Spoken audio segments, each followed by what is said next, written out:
Setelah Xiao Yan mengalahkan elit Dowang dengan sangat mudah, saat ini dirinya langsung menghampiri Yue Mei. Tentu saat ini Yue Mei sangat terkejut ketika mengetahui jika sosok pria tampan di hadapannya ialah Xiao Yan. Yue Mei juga tidak menyangka jika orang kuat ini sebenarnya adalah pemuda yang dulu melarikan diri dari genggamannya. Dia juga masih teringat jika saat itu Xiao Yan hanyalah seorang dosi ketika bertemu dengannya saat itu. Namun saat ini dirinya sangat heran dan bertanya-tanya, bagaimana mungkin bisa pria cabul saat itu justru sekarang sudah menjadi sangat kuat hanya dalam beberapa tahun.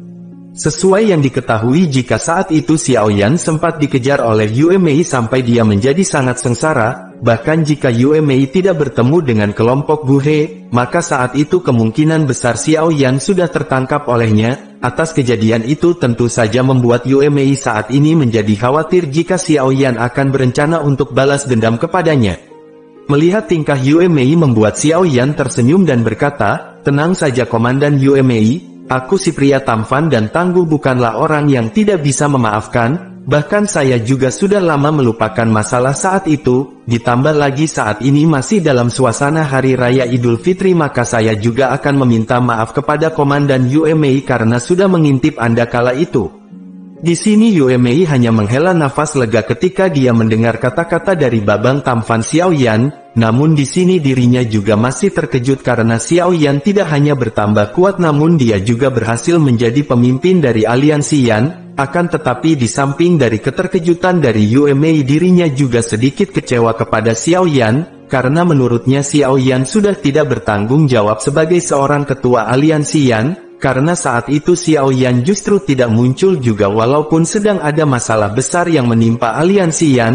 Yue Mei juga mengatakan jika bukan karena adanya Tante Bahenol Medusa yang saat ini sudah menjadi seorang elit Dozong, maka kemungkinan besar aliansi Yan sudah lama berhasil disingkirkan dari kekaisaran Jiama oleh 3 sekte. Mendengar hal ini Xiao Yan mencoba menjelaskan mengapa dirinya tidak ikut adil dalam beberapa tahun ini dengan mengatakan, "Sebenarnya selama ini aku sedang fokus untuk berkultivasi." Tentu dengan kejadian yang saat ini membuat dirinya bingung dengan berbagai permasalahan apa yang sebenarnya telah terjadi selama dia berkultivasi, sehingga Xiao Yan pun bertanya tentang situasi apa yang telah terjadi. Kemudian Yue Mei berkata, "Situasinya saat ini sangatlah buruk, bahkan belum lama ini Tante Medusa juga sampai bertukar pukulan dengan pemimpin sekte racun itu sekali.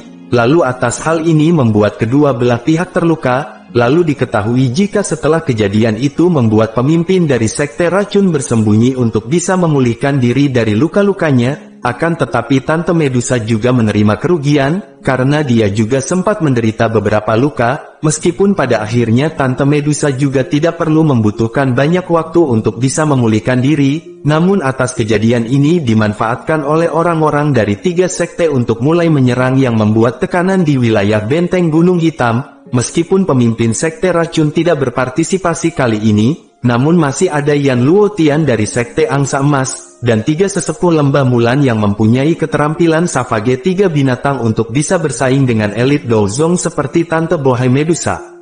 Mendengar hal tersebut membuat hati Xiao Yan juga sedikit tenggelam karena saat ini situasinya sudah lebih buruk dari apa yang dijelaskan oleh Yan Cheng, bahkan sosok Medusa yang merupakan orang terkuat di pihak Kekaisaran Jiama bisa ditekan seperti itu oleh 3 sekte yang bersatu. Kemudian Yue Mei menambahkan, "Selain dari ahli tingkat puncak, kami juga dirugikan dalam hal kelas Do Huang dan kelas Do Wang. Karena mau bagaimanapun juga pihak lawan merupakan sekte terkuat dari 3 kerajaan, bahkan pihak kita bisa dikatakan hampir tidak dapat memblokirnya. Oleh karena itu poin terpenting dalam pertarungan besar ini adalah pertarungan di antara para ahli puncak dari kedua belah pihak yang akan bisa menentukannya." Atas penjelasan Yue Mei membuat Xiao Yan mengangguk, dia menghadap ke langit dan menghela nafas panjang, karena situasi saat ini memanglah sangat buruk. Lalu Xiao Yan pun berkata, "Bawa aku ke benteng Gunung Hitam." Yue Mei di sini mengangguk dan menjawab, "Ikuti aku." Namun Yue Mei juga berpikiran jika tidak akan ada bedanya jika saat ini Xiao Yan ke sana, karena bagi Yue Mei seseorang yang hanya berada di tingkat Do Huang seperti Xiao Yan tidak akan bisa ikut campur dalam pertempuran antara kelas Dozong. Menyikapi Yue Mei, Xiao Yan di sini hanya tersenyum saat mendengar kata-kata dari Yue Mei. Justru saat ini Xiao Yan mengangkat kepalanya dan berkata dengan lantang, "Gadis kecil Xian, apakah kamu tidak mau turun?" Tentu atas hal ini membuat Yue Mei menjadi sangat terkejut saat melihat tindakan Xiao Yan, karena dirinya juga tidak bisa merasakan aura orang lain yang hadir di sekitarnya. Lalu tidak lama setelah itu muncullah sosok kecil yang cantik tiba-tiba melintas dari langit, sementara Yue Mei langsung memfokuskan matanya dan melihat jika ada seorang gadis kecil dan ada sepasang sayap doki di punggung gadis kecil itu. Tentu atas hal ini membuat dirinya sangat terkejut karena bocil seperti itu justru sudah menjadi seorang doang. Kemudian diperlihatkan tubuh Xian yang tergantung di udara, lalu saat dia melihat ke bawah dia pun berkata, "Saya baru saja maju ke kelas Dohuang beberapa hari yang lalu." Tentu atas ucapan ini membuat Yue Mei menjadi sangat kaget dan tidak menyangka jika bocil seperti itu justru sudah menjadi elit Dohuang. Kemudian Xiao Yan berkata, "Sebenarnya bentuk asli dari gadis ini adalah binatang ajaib, sehingga penampilannya saat ini tidak seperti yang kau bayangkan." Kemudian Xiao Yan menambahkan, "Baiklah, saat ini lebih baik kita harus cepat ke benteng Pegunungan Hitam." Lalu setelah memulihkan beberapa doki dari pil obat yang diberikan oleh Xiao Yan sebelumnya, saat ini Yue Mei langsung mengeluarkan sayapnya dan memimpin jalan di depan untuk menuju ke benteng Gunung Hitam. Kemudian saat ini terlihat jika Xiao Yan mengikuti di belakang Yue Mei, lalu dirinya juga bergumam, "Tante simpananku Medusa, bertahanlah sedikit lebih lama lagi, karena aku saat ini juga akan segera ke sana untuk kembali bermain rudal bersamamu." Diketahui jika benteng Gunung Hitam terletak di perbatasan timur laut dari Kekaisaran Jiama, bahkan benteng tersebut bisa dikatakan sebagai benteng termegah dalam radius 500 km, lalu benteng itu juga sudah berdiri selama 1 abad tanpa pernah ada riwayat jatuh di tangan musuh. Namun saat ini benteng Gunung Hitam telah menjadi tempat perkelahian paling sengit antara aliansi Yan, ras ular dan 3 sekte yang bergabung untuk menghancurkan aliansi Yan. Saat ini kita diperlihatkan dengan dataran luas dan tak berujung yang memiliki 2 pegunungan menjulang tinggi menembus langit. Benteng ini adalah garis pertahanan terpenting di hati rakyat Kekaisaran Jiama, karena jika garis pertahanan ini terkoyak, maka tentara dari 3 kerajaan akan bisa langsung memasuki wilayah Kekaisaran Jiama. Meskipun begitu, dinding benteng ini seluruhnya dibangun dari batuan vulkanik yang hitam pekat, sehingga memiliki ketangguhan yang sangat luar biasa. Bahkan tembok ini bisa bertahan lama dari serangan seorang elit Dohuang. Kemudian terlihat ada lebih dari 10 sosok manusia dengan reputasi yang cukup besar di dalam kekaisaran yang sedang berdiri di tengah tembok kota. Pada saat ini tatapan mereka memperlihatkan kekhawatiran saat mereka melihat ke tempat yang sangat jauh dari benteng, karena saat ini terlihat ada pasukan yang sangat padat meluncur seperti awan gelap dari tempat itu. Kemudian dari kelihatannya bendera besar yang dibawa oleh mereka menunjukkan jika mereka adalah militer dari aliansi 3 kerajaan besar. Kemudian terlihat jika paman penjual es balok Hai Bodong yang sedang menatap tajam ke arah para prajurit yang menjadi lawannya. Di sini Hai Bodong berkata, "Kudengar orang-orang yang telah memimpin semua orang selama ini adalah Yan Luotian dan 3 sesepuh dari Lembah Mulan. Meskipun pemimpin sekte racun yang paling merepotkan dan tidak akan muncul dalam pertempuran kali ini, namun keadaan saat ini aku juga bisa merasakan sebuah tekanan yang sangat besar." Diketahui jika saat ini paman es Hai Bodong sudah mencapai di puncak kelas Dohuang dan sebanding dengan Jialao, karena setelah perkelahian besarnya yang sering terjadi berulang-ulang kali selama setahun terakhir, akhirnya kini membuat paman es akan bisa menerobos ke kelas Dozong. Kemudian diperlihatkan kepada Xiao Ding, yang sedang duduk di kursi roda. Di sini dirinya juga berkata, "Saya telah mengirim beberapa orang ke wilayah sudut hitam untuk mencari kakak kedua Xiao Li. Tentu atas kejadian ini dia sudah pasti akan datang dan membantu kita." Lalu diperlihatkan kepada Tante Medusa yang ada di samping Xiao Ding dan bertanya, "Apakah luka Anda baik-baik saja?" Lalu Xiao Ding di sini hanya mengangguk dan bertanya, "Bagaimana dengan dirimu?" Medusa menjelaskan jika saat ini dirinya memikirkan ras ular yang terlibat dalam peperangan ini, karena menurutnya perang ini juga akan mengakibatkan kerugian dari masing-masing pihak. Kemudian Medusa juga terlihat menatap ke arah pegunungan ajaib dan bergumam, "Apakah kamu tidak akan keluar dari kultivasimu? Karena jika dirimu sedikit terlambat, maka kemungkinan besar Kekaisaran Jiama ini akan benar-benar dihancurkan." Di sini Xiao Ding juga mengerti apa yang dipikirkan oleh Medusa saat dirinya melihat tatapannya. Kemudian Xiao Ding di sini berkata, aku penasaran dengan bagaimana kabar kakak ketiga Xiao Yan, apakah kultivasinya memang akan memakan waktu 1 tahun penuh, namun aku berharap jika dia tidak akan mengalami masalah dalam masa kultivasinya. Lalu Paman Es Hai Bodong yang berada di sampingnya juga berkata, dasar Xiao Yan duta rokok Magnum yang selalu saja membuat kami khawatir karena tidak kunjung kembali juga, karena jika dia tidak segera kembali maka aliansi Yan ini dapat dipastikan akan hancur.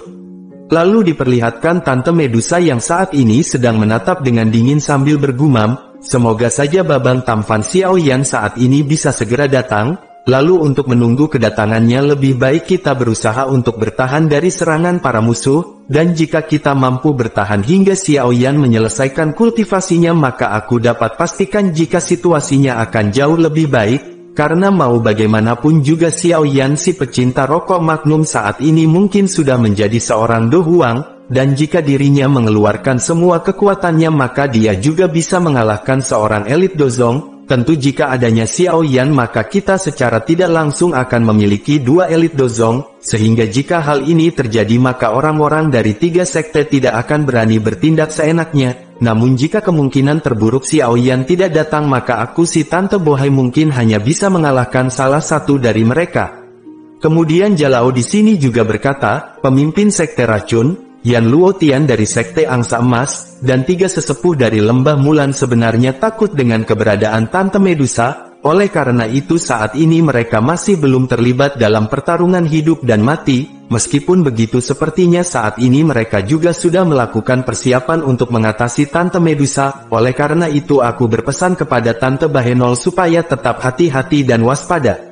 Mendengar saran dari Pak Tua Duta Gudang Garam Tante Medusa di sini hanya mengangguk. Namun tidak lama setelah itu Medusa mulai merasakan adanya pergerakan dari pihak lawan, sehingga Medusa di sini langsung berkata, bersiaplah mereka sudah mulai menyerang, dan benar saja tidak lama setelah Medusa mengatakan itu tiba-tiba saja saat ini tanah mulai bergetar, dan disusul dengan genderang perang pun dibunyikan, kemudian terlihat dari kejauhan ada ribuan pasukan yang saat ini sedang bergegas menuju ke benteng. Tentu atas hal ini membuat Xiao Ding langsung memerintahkan kepada semua ahli doang dari aliansi Yan dan ras ular untuk segera menyebar ke seluruh garis pertahanan, lalu tingkatkan kewaspadaan kalian semua. Kemudian sejumlah besar orang menanggapi di belakangnya, dan setelah mendengar perintah itu terlihat ada banyak sosok manusia terbang dengan kecepatan tinggi. Saat ini benteng memasuki mode siap untuk bertempur. Banyak sinar cahaya terbang di udara dan mereka merupakan para ahli dari 3 sekte gabungan.